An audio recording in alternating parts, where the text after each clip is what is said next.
again, everybody, and welcome to another edition of Browns Latest. This is the post-game edition, and we are at the MGM Northfield Racino, where we just watched the Browns be the Browns once again, losing to the Jets 27-20. I'm Dave Grendzynski.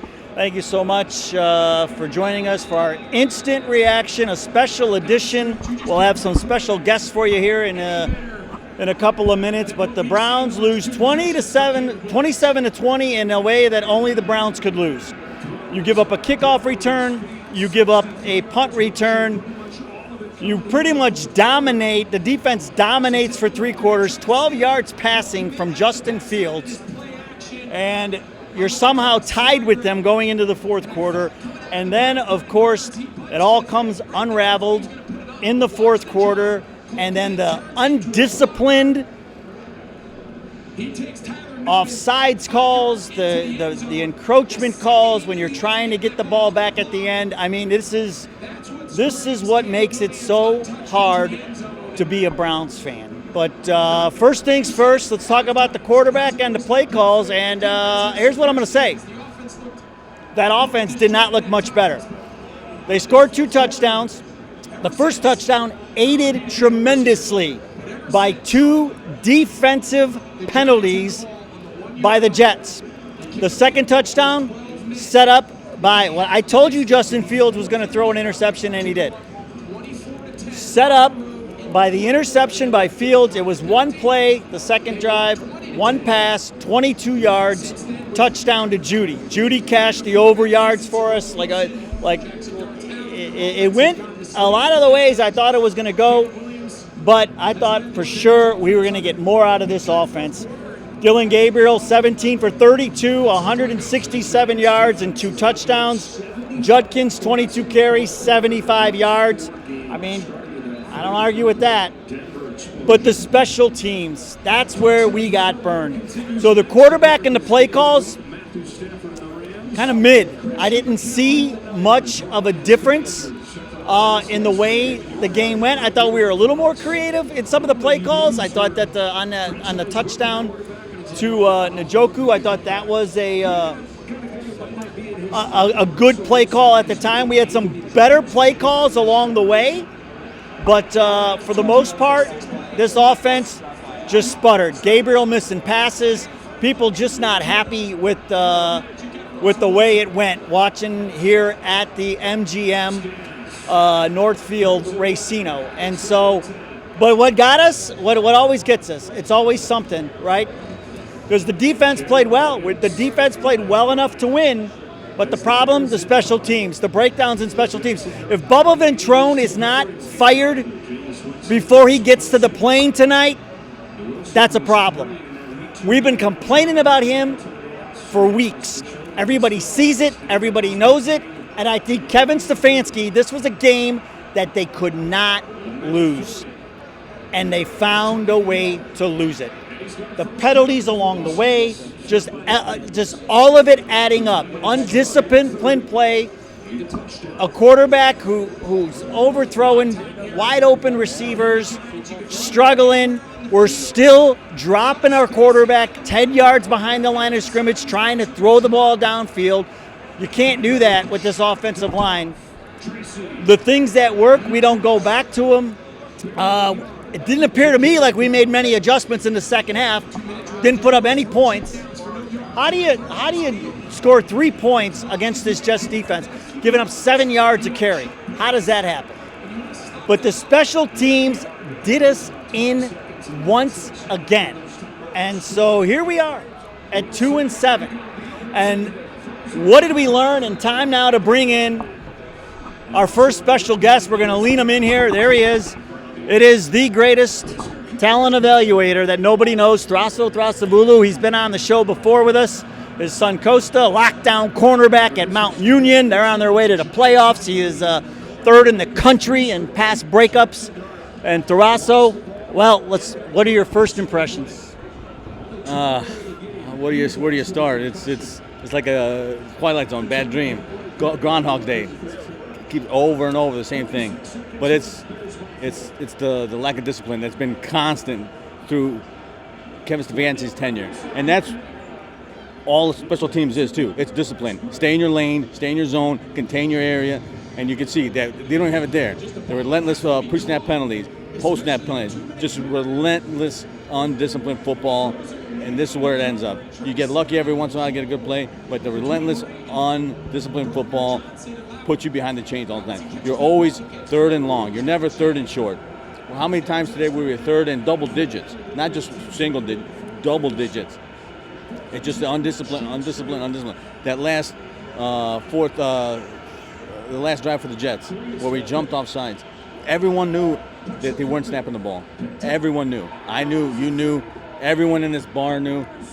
And guess what? We jumped off sides. And that's the thing for me. Like when it comes to Kevin Stefanski being the head coach of this team, yes, he gave up the play calls, but what is he doing with the rest of the facets? I mean, can't remember the last game that I watched that you had a kickoff return and then immediately followed up the same team with a punt return. And never have I seen a holding call by a punt team. In all my years of watching football, I don't think I have ever seen that. And if somebody has seen that before, please throw it in the viewer comments. But I have never seen that before. Yeah, it's absolutely unbelievable.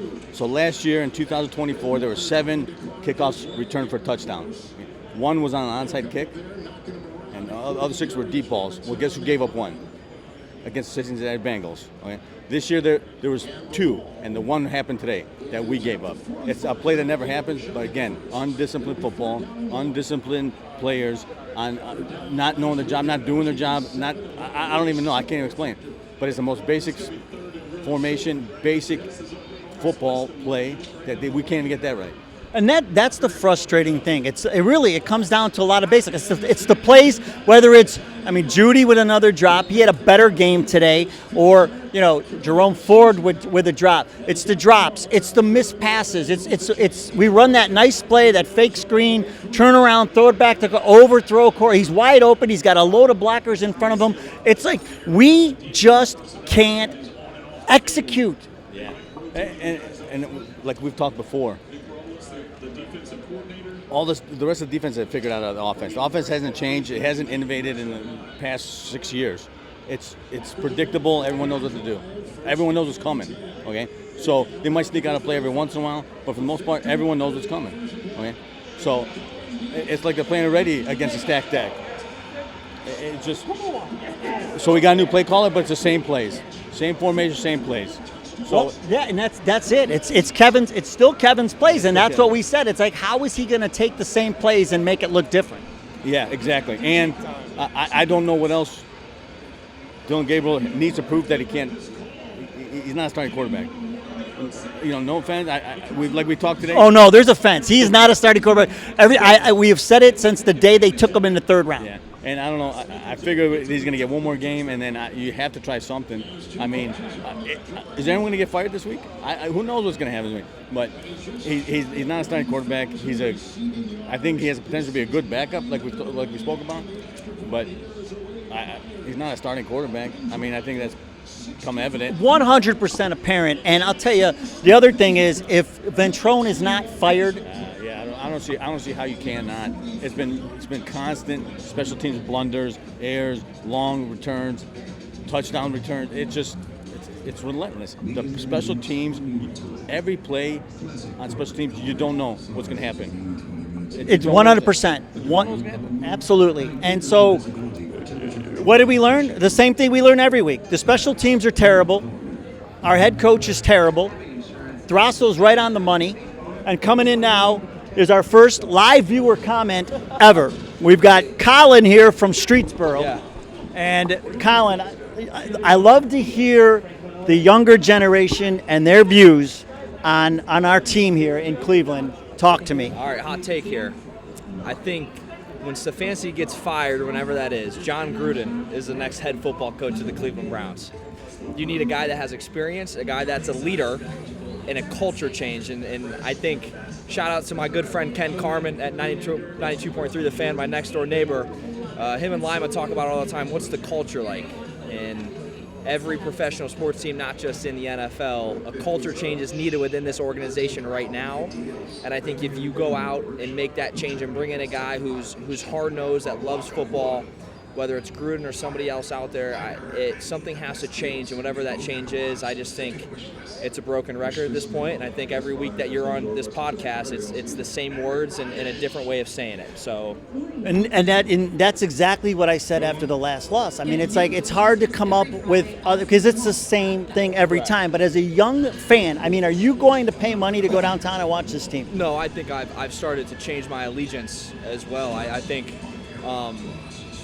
Growing up, having to, built into the family of rooting for the Browns, I think with them continuously losing and me not caring as much, I think they're starting to lose some of the younger generation of fans to teams that possibly like the Buccaneers and Baker Mayfield, or to allegiances to players and those teams. So I do think that this continues, and the new stadium being built is cool and whatnot, but if you can't put a winning product out on the field, you're going to lose fans, you're going to lose your way of making money, so to speak, and I certainly think that my allegiance to the Browns is coming slowly to an end, unfortunately, because it's every year the same story every single year, where it's just not enjoyable to watch. Let me ask you this though: what if Shedeur starts next week? I think that's the spark you need. I think although there's been a sample size of Gabriel, you've seen what he can do. And I don't think it takes much to see what an NFL quarterback takes. You think back to rookie years of quarterbacks, or the one that comes to mind to me is Justin Herbert in 2020. You knew for the first couple games that he's a star. You know what I mean? When you look at Mahomes sitting for a year, C.J. Stroud's rookie year, when you look at a rookie quarterback, you know if someone has it or not. And you look at Gabriel, granted the offense around him isn't horrible. You have Junkins, you have a decent wide receiver core. Now, granted some of the drops and whatnot, but the question arises is we talked about this earlier. If you have a different quarterback in the offense, what does the team look like? And I think your answer is it looks better. So why not try Shedeur? So I think if you give the chance to Shedeur, but the politics come into play where Stefanski is Gabriel's guy, and Gabriel's Stefanski's guy, and so if you start Shedeur, Stefanski admits defeat, and I think it gets even more toxic from there. So. All right, Colin from Streetsboro, great job. Way to throw in the shout out. Joining us now, another live viewer comment. This is RJ from North Ridgeville, and RJ, your thoughts on this game today? Yeah, I think you guys covered a lot in terms of coaching issues, whether it's stats, players in general. And you mentioned something about the younger crowd. I think the biggest thing is that when you watch the Browns, you sit down to watch a Browns game, the problem is it's not very much fun. You start to envy a lot of these teams that you get to watch, whether it's the Lions, even the Chiefs. You get to watch these games, and they put a team out there that's going to perform. The Browns just don't seem to get it working, whether that's special teams, defense, offense. There's always a part that's missing, and it almost feels like there's a lack of flow. There's a disconnect somewhere. It ends up just being not any fun. And when it's not fun to watch a team, it's hard to root for them week in and week out, especially when you see the same product every single week put on the field. Would it be more fun if Shedeur Sanders was our starting quarterback? The difference is at least it's interesting. If we're not going to win games anyway, and we're going to look like shit out there, then there's really not much of a point in not having Shedeur start. I'm going to turn on the TV and I'm going to be excited to watch Shedeur play over what we just watched today. It's not a good time to watch. How do you feel about the coaching situation? Should there be a change? I don't think that there's much of an opinion. I think it has to change right now. What do you think? The definition of insanity is doing the same thing over and over again, expecting a different result. And if we're going to keep expecting a different result with the same coaching staff, to me, that's insane. And that is exactly what we're in right now. RJ from North Ridgeville, thank you for stopping by here at the MGM. Go Browns, but some changes need to be made, that's for sure. There you go. All right, so that's going to do it. We will have a Meltdown Monday tomorrow. We wanted to mix it up because we came to the sports book to watch the games today, and it was nice enough, the MGM Northfield Racino, to let us in here. But unfortunately, we tried to change the mojo for the Browns, but it didn't work. And once again, the Browns are losers, 27-20. The offense sputters. The defense plays well for pretty much the whole game except for one play, but the special teams with two massive breakdowns, and the Browns go down in defeat once again. All right, that's going to do it. Go Browns. We'll see you next time.